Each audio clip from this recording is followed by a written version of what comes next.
हम लोग particle physics को डिस्कस कर रहे थे, तो हम लोगों ने डिस्कस किया था एक पार्ट कि ये जो ब्रह्मांड है उसमें क्या है, एक फील्ड है ना।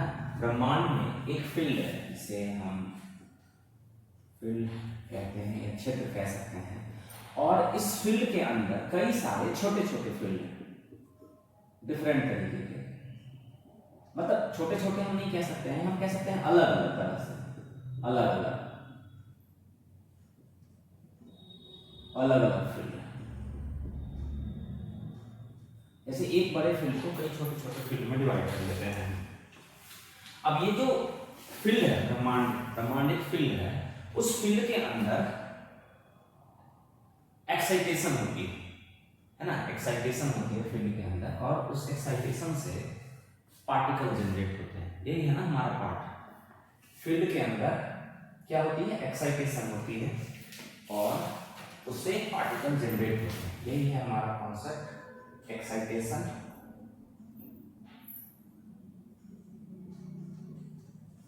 फील्ड के अंदर एक्साइटेशन होती है और एक्साइटेशन से पार्टिकल्स जनरेट होते हैं। कण, फील्ड के अंदर एक्साइटेशन होती है और उससे पार्टिकल जनरेट होते हैं। ये जो पार्टिकल होते हैं इनकी प्रकृति अलग अलग होती है, या अलग अलग कह सकते हो, या दो तरह की प्रकृति होती है। एक प्रकृति नेचर, इनके नेचर अलग अलग होते हैं। एक नेचर मैटर बनाते हैं और दूसरे नेचर फोर्स क्रिएट करते हैं। ठीक है, यही है हमारा कॉन्सेप्ट। तो मैटर, हमने मैटर को देख लिया है कि matter are made up of fermions, ये हमने देख लिया है। यहां तक हमने लास्ट पे क्लियर कर लिया था। मुझे लगता है कि वीडियो भी मैंने डाल दिया है, जिससे अगर आपको दिक्कत होगी तो बार बार आप सब देख के समझ सकते हो। अब हम दूसरे वाले पार्ट पे आते हैं, फोर्स। यही कण, पार्टिकल फोर्स जनरेट करते हैं। ऐसा कहा जाता है कि ये दुनिया, ये जो यूनिवर्स है हमारा, वो यूनिवर्स में हम सबको जोड़ने वाला 4 फोर्स है। हम सबको जोड़ने वाला जो फोर्स है वो कितना है, 4 है। और जो पार्टिकल ये फोर्स जनरेट करते हैं उस पार्टिकल को कहा जाता है बोसोन, है ना। बोसोन क्या है, पार्टिकल है, कण है, ये कण। फोर्स इस दुनिया में, इस यूनिवर्स में 4 फंडामेंटल फोर्स हैं जो हम सबको जोड़ रहे हैं। और वो चारों फोर्स कैसे जनरेट होते हैं, तो पार्टिकल की वजह से। इस पार्टिकल को कहते हैं बोसोन। तो बोसोन क्या है, ध्यान रखना है, बोसोन पार्टिकल है, वो कण है जिसकी वजह से फोर्स जनरेट होते हैं। और बोसोन किसके नाम पर रखा गया, तो ये भारतीय वैज्ञानिक हैं सत्येंद्र नाथ बोस। इन्हीं के नाम पर, इन्होंने इस तरह की चीजों की डिस्कवरी में बहुत इंपॉर्टेंट रोल प्ले किया, इसकी वजह से इसे कहा जाता है बोसोन। तो इस तरह से हमारे कितने हो गए, 4 फंडामेंटल फोर्स हो गए, 4 मूलभूत शक्ति हो गई। अब वो 4 मूलभूत शक्ति कौन कौन सी है, सबसे पहले हम उसे समझ लेते हैं। तो पहला है हमारा स्ट्रॉन्ग न्यूक्लियर फोर्स, पहला है स्ट्रॉन्ग न्यूक्लियर फोर्स। दूसरा है हमारा इलेक्ट्रोमैग्नेटिक फोर्स, इलेक्ट्रोमैग्नेटिक फोर्स। तीसरा है हमारा वीक न्यूक्लियर फोर्स, तीसरा है वीक न्यूक्लियर फोर्स। और चौथा है हमारा ग्रेविटेशनल फोर्स। ये 4 इस यूनिवर्स में पाए जाने वाले फंडामेंटल फोर्स हैं। Strong nuclear force, electromagnetic force, weak nuclear force और ग्रेविटेशनल फोर्स। ठीक है, ये अभी क्वेश्चन भी पूछा गया था 1-2 साल पहले। इसमें सबसे पावरफुल फोर्स कौन सी है, स्ट्रॉन्ग न्यूक्लियर फोर्स। और सबसे वीक फोर्स कौन सी है, ग्रेविटेशनल फोर्स, है ना। ये ध्यान रखना है, सबसे स्ट्रॉन्ग न्यूक्लियर फोर्स और सबसे वीक ग्रेविटेशनल फोर्स। तो ये पूछा गया था एक बार एग्जाम में कि सबसे वीक फोर्स कौन सी है, तो हमारी ग्रेविटेशनल फोर्स हो गई। अब देखो कि मैटर क्या है कि ये जो फोर्स जनरेट होती है वो किसी ना किसी पार्टिकल की वजह से, किसी ना किसी कण की वजह से, है ना, किसी पार्टिकल या किसी कण की वजह से ये फोर्स जनरेट होती है। तो जो पार्टिकल, जो कण स्ट्रॉन्ग न्यूक्लियर फोर्स को जनरेट करते हैं उस कण को हम कहते हैं ग्लूऑन। ग्लूऑन क्या है, वो कण है, वो पार्टिकल है जिस पार्टिकल की वजह से स्ट्रॉन्ग न्यूक्लियर फोर्स जनरेट होती है। ठीक है, उसी तरह से वो कण, वो पार्टिकल जो इलेक्ट्रोमैग्नेटिक फोर्स जनरेट करते हैं वो कहलाते हैं फोटॉन। फोटोन, फोटोन की वजह से इलेक्ट्रोमैग्नेटिक फोर्स जनरेट होता है। उसी तरह से वो कण जो वीक न्यूक्लियर फोर्स को जनरेट करते हैं, वीक न्यूक्लियर फोर्स को, उसका नाम दिया गया जेड बोसॉन और डब्ल्यू बोसॉन। ये दो कण जो वीक न्यूक्लियर फोर्स जनरेट करते हैं, जेड बोसॉन और डब्ल्यू बोसॉन। अभी मैं इसको एग्जांपल में बता दूंगा कि कहां कहां ऐसा होता है। और एक कण है माना गया है जिसका नाम है ग्रेविटॉन। ये ग्रेविटॉन जो होता है इसकी वजह से ग्रेविटेशनल फोर्स जनरेट होती है ना, ग्रेविटेशनल फोर्स जैसे पृथ्वी के अंदर ग्रेविटेशनल फोर्स होती है। तो ये 4 फंडामेंटल फोर्स हैं जो किसी न किसी पार्टिकल की वजह से जनरेट होते हैं, किसी न किसी कण की वजह से। और वो कण क्या है हमने यहां पर डिस्कस किया है। ग्लूऑन की वजह से strong nuclear force, photon particle की वजह से इलेक्ट्रोमैग्नेटिक फोर्स, जेड बोसॉन और डब्ल्यू बोसॉन पार्टिकल की वजह से वीक न्यूक्लियर फोर्स, और ग्रेविटॉन की वजह से ग्रेविटेशनल फोर्स जनरेट होती है। ठीक है, ओके। अब एक एग्जांपल से आप देखो, समझो कि कहां कहां ये होता है, ये कहां कहां होता है।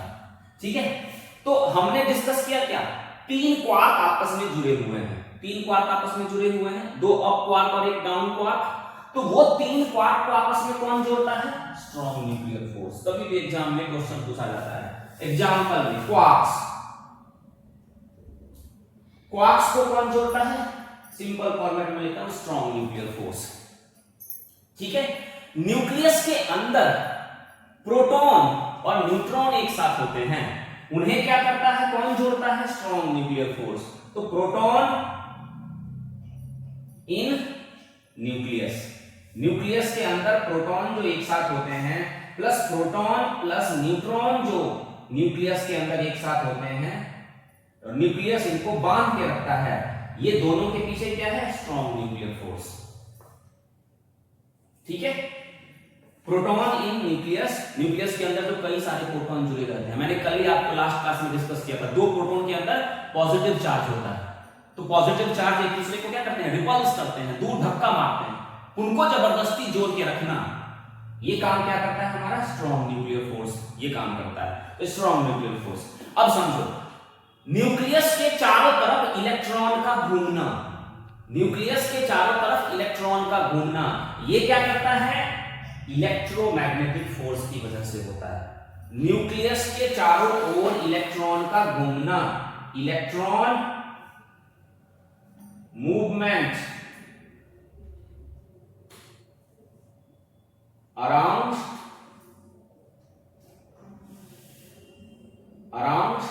न्यूक्लियस, न्यूक्लियस के चारों तरफ इलेक्ट्रॉन का घूमना, ये क्या हो गया हमारा, ये हो गया electromagnetic force, electromagnetic force.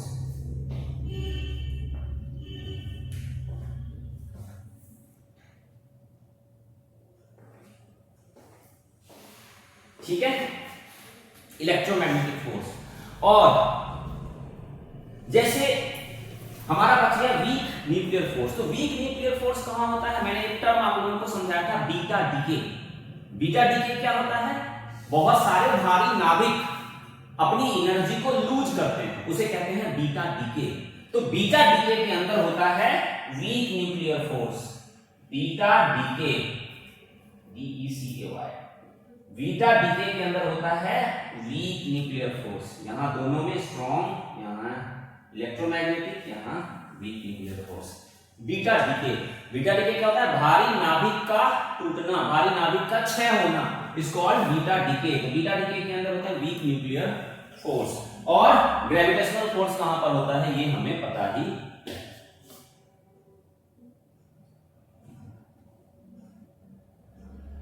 Clear है ये?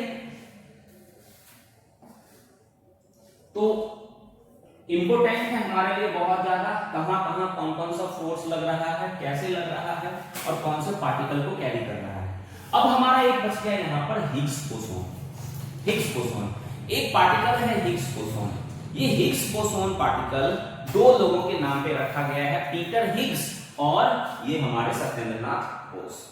पीटर हिग्स और सत्येंद्रनाथ बोस के नाम पर ये रखा गया। एक पार्टिकल हमें ऐसा मिला जिसको कहा गया क्या, गॉड पार्टिकल। गॉड पार्टिकल क्यों कहा गया, वो इसलिए कहा गया क्योंकि इसी पार्टिकल की वजह से इन सबके अंदर मास जनरेट होती है, हम सबके अंदर मास है, द्रव्यमान है, उस द्रव्यमान के पीछे भी एक फोर्स रिस्पॉन्सिबल है, एक पार्टिकल रिस्पॉन्सिबल है, जिसे हम कहते हैं Higgs boson. Okay, Higgs boson एक पार्टिकल है जिसकी वजह से इन फंडामेंटल फोर्स के अंदर मास होती है, इसीलिए इसे गॉड पार्टिकल भी कहा गया है।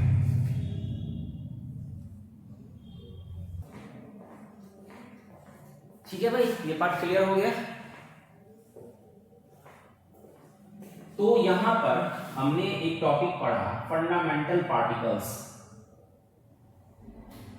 या एलिमेंट्री पार्टिकल्स। मतलब क्या है, इस दुनिया में हम सब किस चीज के बने हुए हैं, हमारा पूरा का पूरा यूनिवर्स किस चीज का बना हुआ है। तो हमने देखा कि हमारा पूरा का पूरा यूनिवर्स दो चीजों से मिलकर बना हुआ है, एक फर्मियोन्स और दूसरे बोसॉन्स। ठीक है, अगर आपसे सिंपल पूछा जाता है कि हमारा पूरा का पूरा यूनिवर्स किस चीज से बना हुआ है, तो वो है फर्मियोन्स और बोसॉन्स। फर्मियोन्स और बोसॉन्स क्या है, ये क्या है, पार्टिकल्स हैं, जो पार्टिकल्स फील्ड में एक्साइटमेंट से जनरेट होते हैं। ये यूनिवर्स फील्ड की तरह है जिसमें अलग अलग फील्ड हैं, उस फील्ड में एक्साइटमेंट होती है, उस एक्साइटमेंट से पार्टिकल जनरेट होते हैं। वो पार्टिकल अपनी प्रकृति के आधार पर मैटर बनाते हैं और फोर्स कैरी करते हैं। मैटर बनाने वाले जो हैं उन्हें हम कहते हैं फर्मियोन्स, और जो फोर्स वाले हैं उन्हें हम कहते हैं बोसॉन्स। ठीक है, हमने डिस्कस किया कि ये फोटोन, ये ग्लूऑन, ये क्वार्क्स, ये सब कैसे कहां से लाए इनको ना, ये कैसे पता चला हमें कि ये सब भी होते हैं। तो मतलब हमें क्या देखना था, हमें देखना था प्रोटॉन के नीचे क्या है, अंदर क्या है। हमने यही तो देखा, प्रोटॉन के अंदर क्या है, हमने देखा न्यूट्रॉन के अंदर क्या है, और हमने देखा इलेक्ट्रॉन के अंदर है ना। मतलब हमारा उद्देश्य क्या है, हम किन चीजों से मिलकर बने हुए हैं, हम किससे बने। तो पता चला कि हम इलेक्ट्रॉन, प्रोटॉन, न्यूट्रॉन से बने। तो फिर हमें मतलब मजा नहीं आया, हमने चलो देखते हैं इससे छोटा भी कुछ है। तो हमने क्या किया, प्रोटॉन को तोड़ा, है ना, प्रोटॉन को तोड़ा हमने, न्यूट्रॉन को तोड़ा और इलेक्ट्रॉन को तोड़ा, तभी तो हम उसके अंदर देखेंगे। मतलब हमें इसके अंदर देखना है कि ये किस चीज से मिलकर बना हुआ है। अब इसे तोड़ेंगे कैसे, है ना, कि ऐसा तो है नहीं कोई लकड़ी है कि हमने तोड़ दिया। तो प्रोटॉन को तोड़ने के लिए, न्यूट्रॉन को तोड़ने के लिए, इलेक्ट्रॉन को तोड़ने के लिए हमने एक लेबोरेटरी बनाया। ठीक है, हमने एक लेबोरेटरी बनाया, उस लेबोरेटरी का नाम रखा गया CERN, CERN, CERN। ठीक है, छोड़ दो ना, कोई बात नहीं, थोड़ा काला है इसमें, है ना, रहने दो, कोई बात। ठीक है, तो हमने यहाँ पर ये सारे का सारा जो एक्सपेरिमेंट है, उस एक्सपेरिमेंट को हमने इस लेबोरेटरी में किया। तो क्या है हमारे पास, CERN दुनिया की सबसे बड़ी क्या है, पार्टिकल फिजिक्स प्रयोगशाला है। ठीक है, पार्टिकल फिजिक्स लेबोरेटरी है CERN। कहां पर है ये, स्विट्जरलैंड और फ्रांस की सीमा पर है, जेनेवा के पास। स्विट्जरलैंड और फ्रांस की सीमा पर है, जेनेवा के पास। तो ये सारा जो अभी हमने ढूंढा है, ये क्वार्क्स, इलेक्ट्रॉन्स वगैरह वगैरह, ये सब इसी जगह पर हमें पता चला है ना। तो ये पार्टिकल फिजिक्स प्रयोगशाला, इसे हम कहते हैं पार्टिकल फिजिक्स, क्योंकि पार्टिकल फिजिक्स पे हमें स्टडी करनी है, तो पार्टिकल फिजिक्स प्रयोगशाला है। इसका पूरा नाम क्या है, CERN का पूरा नाम, ये पूरा नाम जो रखा गया है वो फ्रेंच भाषा में है, CERN। C से कॉन्सेप्ट, E से यूरोपियन, R से रिसर्च, M से न्यूक्लियर। ये क्या है, ये फ्रेंच वर्ड है ना, ये फ्रेंच वर्ड, ये फ्रांसीसी वर्ड। लेकिन बाद में हमने इसका नाम चेंज करके क्या कर दिया, European organization for nuclear research. तो अभी इसका नाम क्या है, European organization for nuclear research. लेकिन सबसे पुराना नाम इसका CERN है, इसलिए हम आज भी इसे CERN कहते हैं। लेकिन इसका नाम क्या है, European organization for nuclear research. CERN में हमने क्या किया, यहां पर हमने क्या किया, यहाँ वैज्ञानिक बहुत छोटे छोटे कणों पार्टिकल्स का अध्ययन करते हैं, है ना। हमने यही देखा, हमने छोटे छोटे कणों का अध्ययन किया। वे जानने की कोशिश करते हैं कि ब्रह्मांड किससे बना हुआ है, कण कैसे काम करते हैं, फोर्स कैसे काम करते हैं। ये सारी चीजों को भी हमने देखा है। हमने यही देखा है ये कण क्या है, ये ब्रह्मांड कैसे बना है, ये फोर्स कैसे काम करते हैं, वगैरह वगैरह। ओके,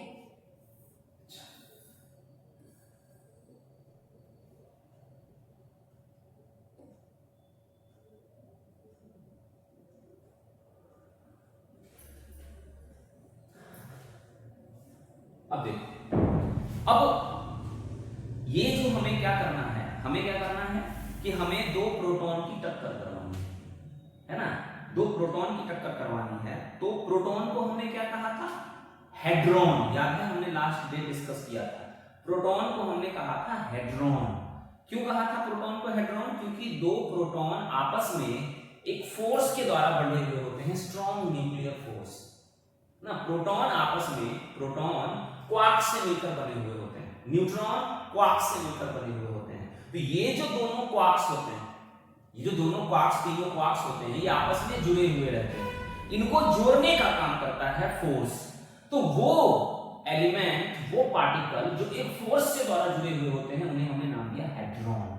तो प्रोटॉन क्या है, हेड्रॉन है। और हमने क्या करनी है, प्रोटॉन की टक्कर करवानी है। ध्यान रखना है कि जब हम दो प्रोटॉन की टक्कर करवाएंगे तो प्रोटॉन जो होगा वो क्या होगा, लाइट की स्पीड के बराबर आसपास, है ना। लाइट की स्पीड, वो प्रोटॉन लाइट की स्पीड से चल रहा होगा। ठीक है, प्रोटॉन को हमें कहां ले जाना है, लाइट की स्पीड पे पहुंचाना है, या उसके आसपास। लाइट की स्पीड से ज्यादा नहीं हो सकता है, ध्यान रखना। अभी तक के रिसर्च के अकॉर्डिंग कोई भी चीज लाइट की स्पीड से ज्यादा स्पीड से नहीं चल सकती है।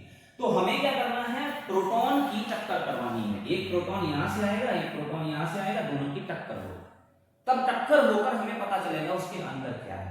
तो हमने क्या किया, प्रोटॉन को लाइट की स्पीड दी, उससे कम स्पीड में नहीं कूद सकता है, उसके आसपास थोड़ा सा उससे कम हमने स्पीड दी और प्रोटॉन की टक्कर दी। तो टक्कर लेना को कहते हैं कोलाइड, कोलाइड करना, है ना।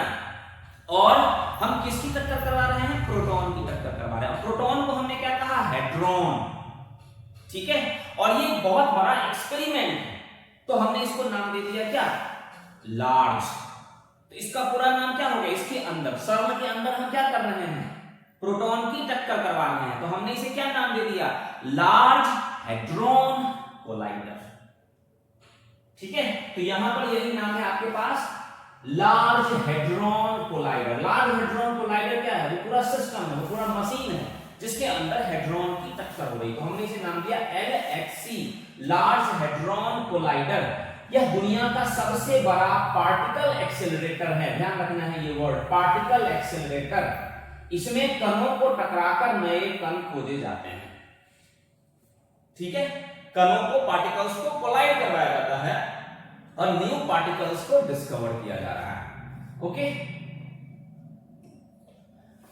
तो समझ में आ गया हमारे पास क्या है, ये लार्ज हेड्रॉन कोलाइडर है।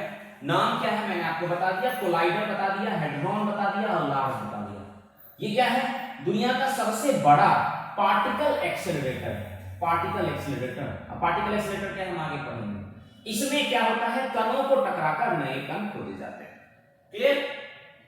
ठीक है, अब देखते हैं हम पार्टिकल एक्सेलरेटर क्या होता है। पार्टिकल एक्सेलरेटर, देखो पार्टिकल हमें पहले पता है, कण हमने अभी अभी देखा है, कण है।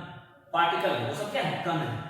पार्टिकल एक्सेलरेटर का मतलब क्या हो जाता है, कणों की स्पीड को बढ़ाना, एक्सेलरेट करना। मतलब जैसे पता है गाड़ी में एक्सेलरेटर होता है, एक्सेलरेटर क्या करता है, गाड़ी की स्पीड को बढ़ाता है ना। तो पार्टिकल एक्सेलरेटर का मतलब हो गया पार्टिकल की स्पीड को बढ़ाना। पार्टिकल की स्पीड को बढ़ाकर क्या करना, उसको कौन सी स्पीड देना, लाइट की स्पीड तक ले जाना। तो उसी का नाम हुआ पार्टिकल एक्सेलरेटर। यह एक ऐसी मशीन है जो छोटे छोटे कणों जैसे प्रोटॉन, न्यूट्रॉन, इलेक्ट्रॉन को बहुत तेज गति तक तेज एक्सेलरेट करती है। इसको एक्सेलरेट करती है, प्रोटॉन, न्यूट्रॉन, इलेक्ट्रॉन को एक्सेलरेट करती है। और एक्सेलरेट करके क्या करती है, उसकी टक्कर करवा देती है। एक्सेलरेट करने के लिए क्या यूज किया जाता है, देखो इलेक्ट्रिक फील्ड का उपयोग कर कणों की गति को बढ़ाया जाता है। ध्यान रखना है, इलेक्ट्रिक फील्ड का उपयोग कर कणों की गति को बढ़ाया जाता है। तब कणों की गति बहुत ज्यादा हो गई तो वो कहीं इधर उधर ना हो जाए, उसके लिए किसका इस्तेमाल किया जाता है? एक जगह रखने के लिए मैग्नेटिक फील्ड का इस्तेमाल किया जाता है। तो उसमें हेड्रॉन की स्पीड बढ़ाई जाती है, कैसे? इलेक्ट्रिक फील्ड का उपयोग कर, और उनको बिल्कुल एक साथ रखा जाता है, किसका उपयोग कर? मैग्नेटिक फील्ड का उपयोग कर उनकी दिशा को नियंत्रित किया जाता है। ठीक है, बहुत ज्यादा समझने की जरूरत नहीं है, बहुत ज्यादा नहीं समझना है हमें। तो हमारे पास क्या है? हमारे पास एक प्रयोगशाला है, लार्ज हैड्रॉन कोलाइडर, जिसमें हम क्या करते हैं? हैड्रॉन की टक्कर करवाते हैं, कोलाइड करवाते हैं, हैड्रॉन की स्पीड बढ़ाते हैं। स्पीड बढ़ाने को पार्टिकल एक्सेलरेशन कहते हैं, पार्टिकल एक्सेलरेशन। स्पीड बढ़ के कहां तक जाती है? लाइट की स्पीड और उसके आसपास जाती है, और इलेक्ट्रिक फील्ड का उपयोग कर गति को बढ़ाते हैं, और मैग्नेटिक फील्ड का उपयोग कर उनकी दिशा को नियंत्रित करते हैं। तो हमने ऐसा कर लिया। लगभग 2006-07 में हमने ऐसा किया, टक्कर करवाया उसी जगह पर, और हमें बहुत सारी चीजें मिली। ये सारी चीजें मिली, क्वार्क्स और सबके बारे में हमें पता चला। लेकिन वैज्ञानिक एक सबसे बड़ी उपलब्धि मानते हैं हिग्स बोसोन की उपलब्धि, जो अभी अभी हमने डिस्कस किया था, जिसे कहा गया है मास गॉड पार्टिकल। तो 2012 में एक नया, कई सारे पार्टिकल मिले वहां पर, है ना, टक्कर करवाई, पता चला कि ये प्रोटॉन के अंदर भी बहुत सारी चीजें हैं, ये न्यूट्रॉन के अंदर भी बहुत सारी चीजें हैं। तो उसी में से हमें कई सारी चीजें मिली, जिसको अभी हम डिस्कवर कर रहे हैं। उसी में से एक पार्ट है हमारा हिग्स बोसोन, जिसे गॉड पार्टिकल कहा गया है। ठीक है, सन कौन क्यों इंपॉर्टेंट है? यह हमें ब्रह्मांड के सबसे बुनियादी नियम को समझने में मदद करता है। यहाँ दुनिया भर के वैज्ञानिक मिलकर काम कर रहे हैं। ठीक है, दुनिया भर के वैज्ञानिक मिलकर काम कर रहे हैं। एक इंपॉर्टेंट फैक्ट यहाँ पर डाला है मैंने, वर्ल्ड वाइड वेब WWW का आविष्कार, WWW का आविष्कार भी सर्न में ही हुआ था। ये एक इंपॉर्टेंट पार्ट यहाँ पर छोटा सा मैंने डाल दिया। अब आ गया यहाँ पर, सर्न में दुनिया भर के वैज्ञानिक मिलकर काम कर रहे हैं। कहाँ है, क्या काम कर रहे हैं, ये सारी बातें हमने यहाँ पर डिस्कस करी। क्या भारत भी इसमें इन्वॉल्व है? हाँ, भारत भी इसमें इन्वॉल्व है। अब देखते हैं, भारत इसका फुल मेंबर नहीं है, एसोसिएट मेंबर है, ध्यान रखना है। भारत सर्न में जो लेबोरेटरी में जो काम हो रहा है, वहां पर भारत उसका फुल मेंबर नहीं है, एसोसिएट मेंबर है। क्या क्या कर रहा है? भारत के वैज्ञानिक कई बड़े एक्सपेरिमेंट में काम करते हैं। जैसे कुछ एक्सपेरिमेंट है, ज्यादा इन सब चीजों को नहीं ध्यान रखना है हमें। एक्सपेरिमेंट में डाटा एनालाइज करते हैं, नए कणों की खोज में हिस्सा ले रहे हैं, है ना। जो डाटा आ रहा है उसको एनालाइज करते हैं, नए कणों को ढूंढते हैं। भारत कुछ मशीन बनाकर भी दे रहा है। इस तरह के क्वेश्चन आ जाते हैं, मेंस में भी इस तरह के क्वेश्चन आ जाते हैं। जैसे पिछली बार क्वेश्चन आया था, इसी तरह का कुछ क्वेश्चन आया था एक। तो लार्ज हैड्रॉन कोलाइडर के लिए भारत हाईटेक डिटेक्टर बना रहा है, मैग्नेट बना के दे रहा है, और इलेक्ट्रॉनिक सिस्टम बना के दे रहा है। ये बहुत इंपॉर्टेंट पार्ट है भारत के लिए। भारतीय संस्थान, इससे कई बड़े भारतीय संस्थान जुड़े हुए हैं, जैसे Tata institute of fundamental research, Bhabha atomic research centre. ये संस्थान सर्न के प्रोजेक्ट में एक्टिवली काम कर रहे हैं, है ना। ये कुछ ऑर्गेनाइजेशन है जो, उसमें क्या होता है, उसमें डाटा जनरेट होता है। उस डाटा पर क्या करना होता है, हमें रिसर्च करना होता है, डाटा को समझने की कोशिश करनी होती है। तो हम डाटा पे काम करते हैं, उसमें कुछ इक्विपमेंट लगे हुए हैं जो हमने बना कर दिया है। हमारे कुछ ऑर्गेनाइजेशन हैं जो वहां पर काम कर रहे हैं, जैसे Tata institute of fundamental research, Bhabha atomic research centre etcetera. Data को प्रोसेस करने में भारत 2016 में इसका एसोसिएट मेंबर बना था। भारतीय वैज्ञानिकों को ज्यादा एक्सेस मिला एसोसिएट मेंबर बनने से, है ना। एसोसिएट मेंबर बनने से भारतीय वैज्ञानिकों को, मतलब ये क्वेश्चन कर पूछा था, भारत जो एसोसिएट मेंबर बना उसका भारत को क्या फायदा हुआ? तो ज्यादा डाटा पर काम करने का हमें मौका मिला। अगर हम नहीं वहां पर मेंबर बनते तो हमें नहीं पता चलता क्या हो रहा है वहां पर। अब होता क्या है कि वहां पर जो डिस्कवरी हो रही है, उस डिस्कवरी में हमारे साइंटिस्ट सीखेंगे और आगे आने वाले समय में वो खुद ही उस तरह से काम कर सकते हैं, है ना। ये बहुत इंपॉर्टेंट। तो भारतीय वैज्ञानिकों को ज्यादा एक्सेस मिला, इंडियन कंपनीज को कॉन्ट्रैक्ट मिला। कॉन्ट्रैक्ट क्या? डाटा पे काम करने का। कॉन्ट्रैक्ट क्या? डाटा से रिलेटेड, रिसर्च से रिलेटेड इक्विपमेंट है वो बनाकर देने का। ये बहुत इंपॉर्टेंट है। अब यहां पर मैंने लिखा है, यहां पर जैसे कि भारत एसोसिएट मेंबर है, तो भारत फुल मेंबर नहीं है, इसका मतलब है। तो कौन कौन ऑर्गेनाइजेशन भारत इस सर्न का फुल मेंबर बन सकता है? ठीक है, ये बहुत जरूरी है। मुख्य रूप से यूरोप के देश ही सर्न के फुल मेंबर बनते हैं, है ना। इसकी मेंबरशिप यूरोप के देशों को ही के लिए ही है मेन रूप से। जो यूरोप में हो और विज्ञान में योगदान दे सके, है ना, कुछ है, कुछ कंट्रीब्यूशन है भाई, इस पे डाटा पे मैं कुछ काम करूंगा, कुछ उसके यहाँ पहले हम देखेंगे कि कुछ साइंटिफिक डिस्कवरी हुई है और उसमें हमें कुछ फंडिंग भी करनी होती है, ठीक है, ये ध्यान रखना होता है। आप यूरोप के मेंबर, यूरोप में हो, आप रिसर्च साइंस में आपने कुछ रिसर्च वगैरह किया हुआ है और आपको कुछ फंडिंग देनी होती है वहां पर। प्रोसेस क्या है, कोई भी देश सीधे फुल मेंबर नहीं बनता है, पहले एसोसिएट मेंबर बनता है, ठीक है। योगदान क्या देता है, साइंटिस्ट, टेक्नोलॉजी और मनी, तीन चीज साइंटिस्ट देता है, हम वहां पर साइंटिस्ट देंगे जाकर जो रिसर्च करेंगे, टेक्नोलॉजी हम देंगे वहां पर और मनी हम देंगे। उसके बाद क्या होती है, हमें फुल मेंबरशिप मिल सकती है ना। क्या भारत को फुल मेंबरशिप मिल सकती है, जो कंडीशन क्या है, वो यूरोप का रिलेटेड हो, यूरोप से रिलेटेड हो। लेकिन एक देश है इजराइल जो यूरोप का नहीं है फिर भी सर्न का फुल मेंबर है, तो ये इसका एक्सेप्शन है जिसके आधार पर अनुमान लगाया जा सकता है कि आगे आने वाले समय में भारत भी इसका फुल मेंबर बन सकता है, क्योंकि अपने क्राइटेरिया से थोड़ा सा डिफरेंट हटके काम कर रहा है। कितने अभी इसके फुल मेंबर हैं, टोटल मेंबर इसके पास 23 कंट्रीज है। 23 देश क्या है, मैंने नाम यहाँ पर लिखा नहीं है, उतना आप याद नहीं रख सकते हो इसलिए मैंने इतना नाम लिखा है, नहीं लिखा है। कई देश एसोसिएट मेंबर है, कई देश भी एसोसिएट मेंबर, इसमें भारत भी है, पाकिस्तान भी है ना। अब मैंने पूछा उससे कि पाकिस्तान में क्या योगदान है, पाकिस्तान में कुछ रिसर्च हो रहा है कि अभी टाइम पास करने के लिए उसको दे दिया है, कह रहा है कि रिसर्च हो रहा है, ठीक है। कुछ देश ऑब्जर्वर स्टेटस में भी होते हैं जैसे यूनाइटेड स्टेट और जापान, तो मतलब इसमें तीन पार्ट है, एक तो फुल मेंबर, दूसरा एसोसिएट मेंबर और तीसरा ऑब्जर्वर स्टेट, है ना। ये तीन कंडीशन है इसमें, भारत हमारा इसका एक एसोसिएट मेंबर है। दो देश